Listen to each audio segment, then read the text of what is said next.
from the curricula, and even from history. Well, I did a study back in the mid-'80s on textbook bias, and I looked at grammar school textbooks. And the main thing to keep in mind is that they were very anti-Christian, but in a very funny way. They were anti-Christian, and particularly, I might add, anti-Protestant, by leaving out all references to Christianity. This was the common procedure. You omit it. You don't make nasty statements about it, but after all, somebody might notice those. But you leave it out.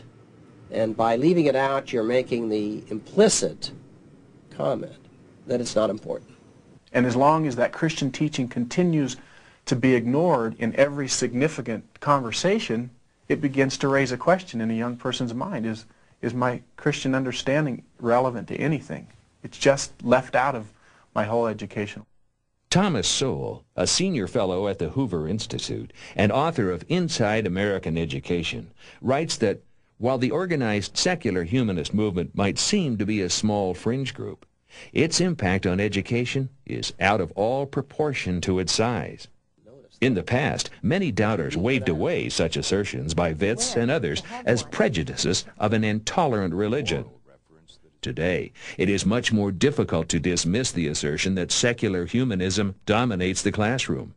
In fact, both Christian and non-Christian scholars now frankly admit that secular humanism is the only religion taught to American children in state schools. I think most teachers, if you talk to them about this whole idea of the clergy in the classroom, they would deny it. And they would deny it in all sincerity, that they don't understand their own worldviews enough to know how much of a product of humanism they are and how well that they're propounding humanism. Through the strong influence of the organized minority, secular humanists have been able to effectively censor most of the positive Christian influence in the classroom. Recently, the biology textbook of Pandas and People, written by Percival Davis and Dean Kenyon, was effectively censored by anti-Christians in various school districts in Idaho, Alabama, and California. The reason? Of Pandas and People acknowledges the abundance of design manifest in the natural world, and thus reasonably postulates an intelligent designer. Yet when Carl Sagan and Richard Dawkins preach atheism to students in the name of science, they are rewarded for their contributions to public education by the top scientific organizations of their respective countries.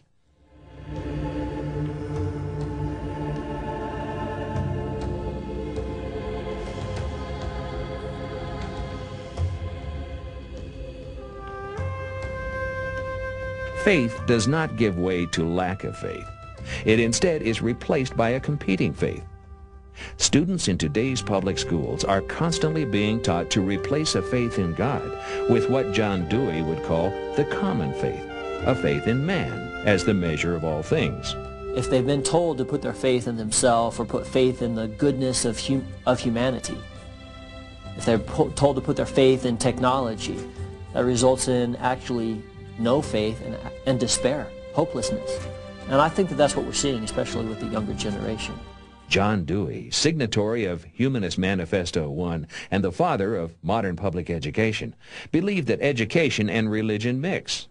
He viewed public education as the vehicle to promote what he called a fuller and deeper religion, humanism.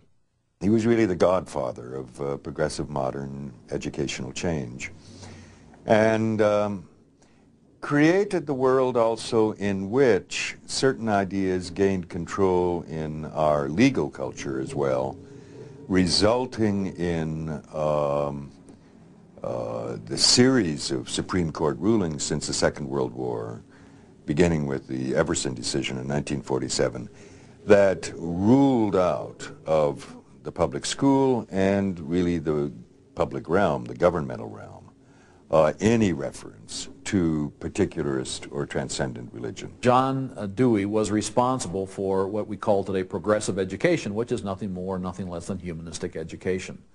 Now, he wrote a very, very telling book in 1934, which was 1 year after the first manifesto came out.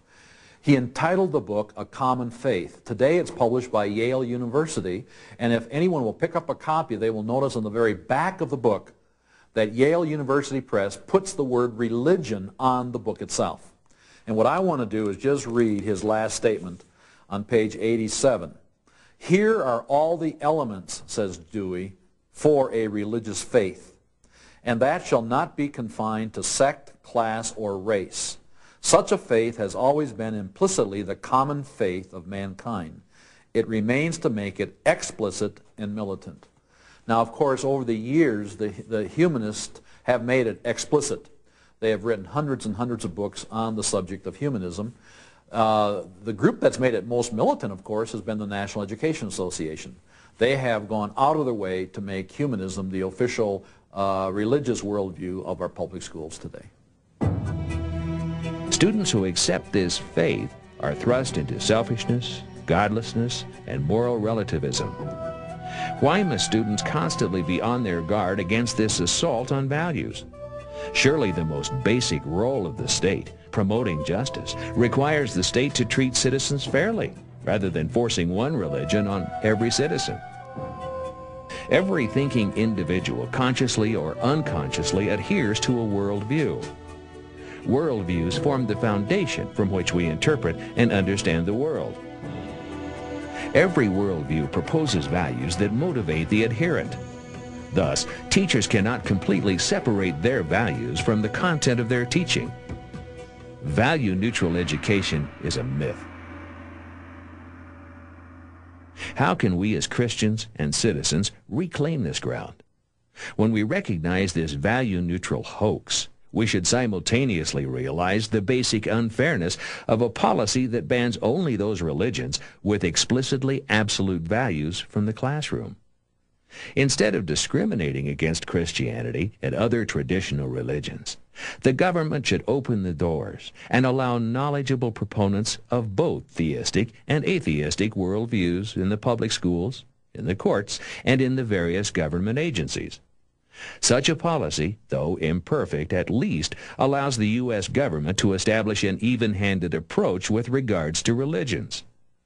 If Carl Sagan's series Cosmos is shown in public schools, then creationist Dr. A.E. Wilder Smith's Origins must be allowed. If ethical relativism is taught, then ethical absolutes must be addressed as well. We can't have a monopoly philosophy in the public schools anymore. What can the theistic Sunday schools, meeting for an hour once a week and teaching only a fraction of the children, do to stem the tide of a 5-day program of humanistic teaching? I believe that we must do everything we can to equip our teenagers, our children, to know, live, and defend God's truth.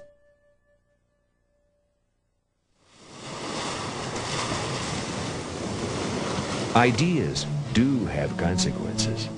They are like the powerful tides that rise and ebb, continually shaping the character of our country.